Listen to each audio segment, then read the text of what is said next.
Merci Seigneur. Gloire à ton Seigneur. Tu es digne de louange, tu es digne d'être adoré. Parce qu'il n'y a point de Dieu comparable à toi. Reçois la gloire, reçois l'honneur, reçois la magnificence. Dans tout l'univers, oublie gloire. C'est comme cela ce soir, nous prions gloire à ton Seigneur. Sois loué, sois magnifié. Sois exalté, Papa Yahweh. Que ton nom soit élevé ce soir. Que le règne de Dieu vienne au milieu de nous. Cette nuit, que l'atmosphère soit remplie de la puissance et de la présence de Dieu. Seigneur, que les captifs soient libérés. Que les captifs soient libérés. Que les captifs soient libérés. Éternel grand Dieu, que le feu de l'Esprit descende maintenant et consume toute semence de l'ennemi dans une vie. Seigneur, reçois la gloire, reçois l'honneur, reçois la magnificence. Éternel grand Dieu, que l'onction coule ce soir. Nous confessons que sans toi, nous ne pouvons rien, Seigneur. C'est pour cela que ce moment, notre corps, notre esprit et notre âme sont connectés à Dieu le Père, Dieu le Fils et le Saint-Esprit. Nous voulons être sous le contrôle total du Saint-Esprit. Seigneur, dirige nos vies. Prends contrôle. Que nos pensées soient soumises à l'autorité du Saint-Esprit. Tout ce qui sortira de notre bouche, que cela soit guidé et accompagné par la puissance du Saint-Esprit. Seigneur, la parole déclare que là où les trois sont assemblés en ton nom, tu viens toujours au milieu d'eux. C'est à cause de toi que nous sommes réunis ce soir. Pas à cause de nous. C'est pour cela que ton règne soit vraiment établi au milieu de nous. Les principautés, la domination, les esprits méchants dans les lieux célestes, qui s'invitent dans de pareils lieux, au nom puissant de Jésus, fléchissez les genoux. Fléchissez les genoux. Que toute caméra spirituelle, déjà disposée quelque part pour suivre, afin de voir comment contre-attaquer, soit brisée au nom de Jésus. Éternel, cette nuit, renverse les forteresses, anéantit les dominations, et que toute la gloire soit à toi. Seigneur, dispose les cœurs, prépare notre intelligence à comprendre les vérités profondes de ta parole. Toute planification sur ce premier trimestre, par le camp des ténèbres, soit vouée à l'échec au nom de Jésus. Ce soir, nous ne voulons pas faire un programme inspiré par l'homme, mais nous voulons faire ce que l'Esprit veut que nous fassions. C'est pour cela, Saint-Esprit, prends le contrôle total. Dirige maintenant. Prépare la vie à recevoir ta visitation. Merci parce que tu le fais. Au nom puissant de Jésus, nous avons prié. Dieu a révélé des choses. C'est pour ça que j'ai voulu que nous prions ici. Tu ne seras pas dans la tristesse. Et aucun malheur ne t'arrivera. L'Éternel veillera sur toi et sur moi. Et dans nos maisons, il n'y aura pas de cris de tristesse. Ce n'est que des cris de joie. Au nom de Jésus. Bien-aimés, nous savons où nous sommes en train de dévaler 3 jours pour pouvoir récupérer les richesses que le serpent a englouties.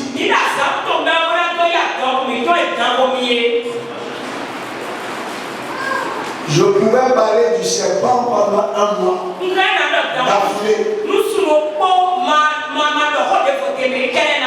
Donc pendant ces 3 jours, je parlerai de quelques aspects selon ce que Dieu m'a montré et m'a dit.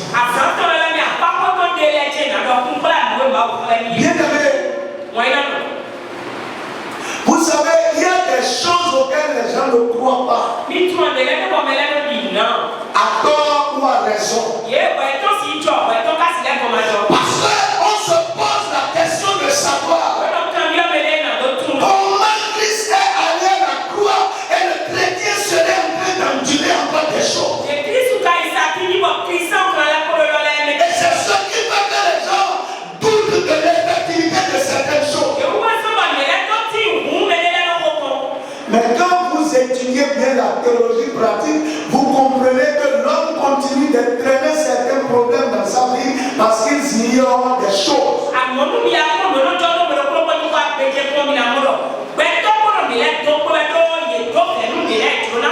Je donne toujours l'exemple de serpents brûlants dans le désert. Dans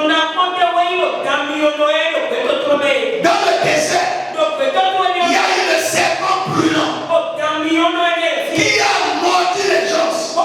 Certains en sont morts. Mais quand les enfants d'Israël ont crié à l'Éternel, Dieu a dit à Moïse, il faut faire un bâton d'airain. Il faut faire un serpent d'airain sur une perche.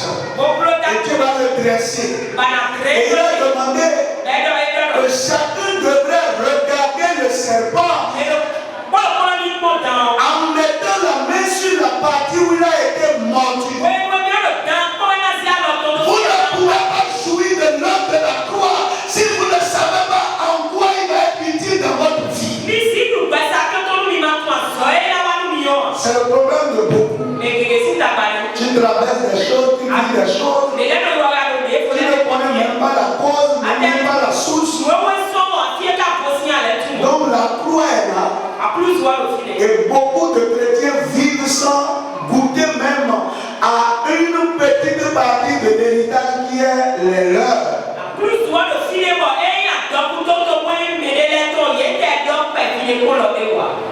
Donc, le thème global, c'est il vomira toutes les richesses qu'il avait englouties.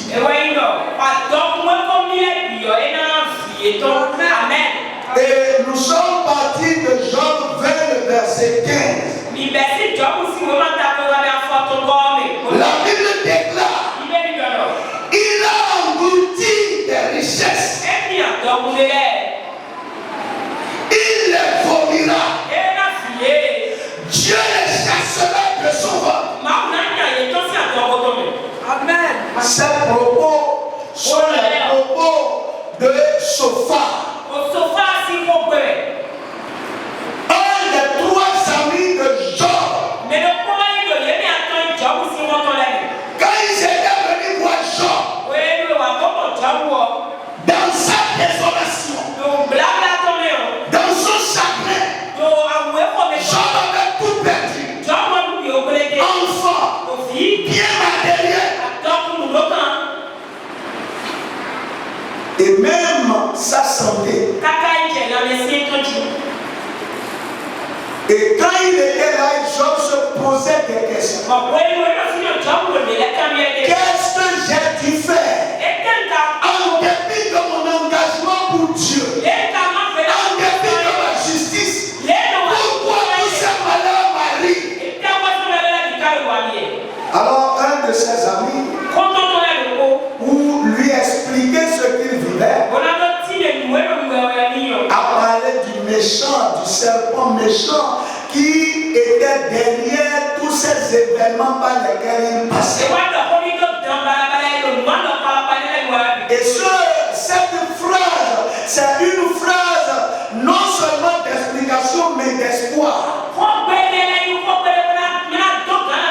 Il a expliqué à Job, tes enfants sont morts, tes brebis ont été volés, certains ont pris feu, et tu es venu, tu n'as plus de la santé. Parce que le serpent les a engloutis. Mais il les vomira. Et c'était pour dire ton état ne restera pas ainsi pour toujours.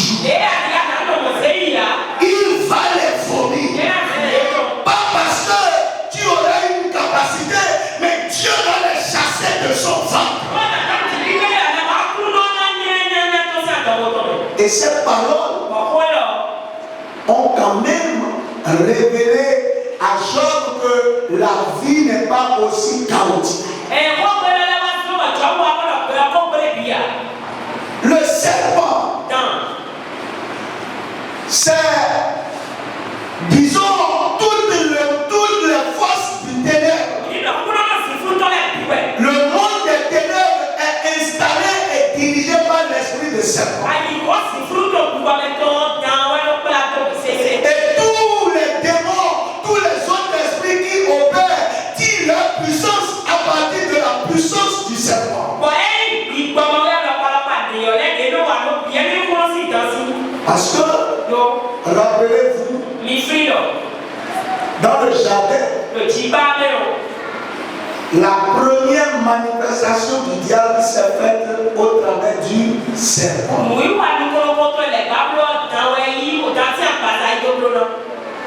C'est pas le serpent qui a réussi à déconnecter, à sortir l'homme de sa richesse.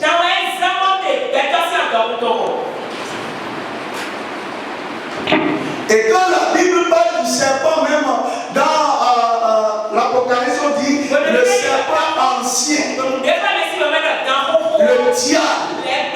Donc, le monde des ténèbres est dirigé par le diable. Et toutes ces principautés, ces forces qui travaillent avec lui, tirent leur force de sa force.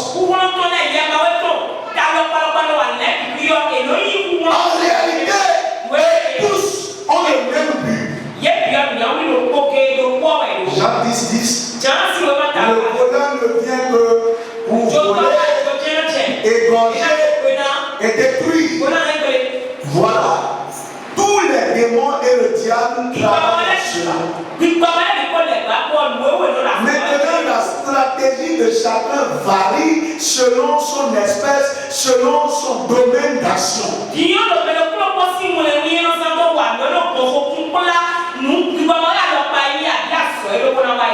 Donc ce soir, c'est vrai, on va prier.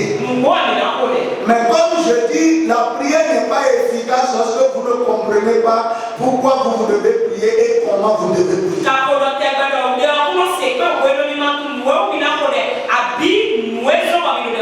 Donc, on va partir sur une démarche méthodologique. Comment le serpent engloutit les richesses? Quel est ce serpent qui engloutit les richesses?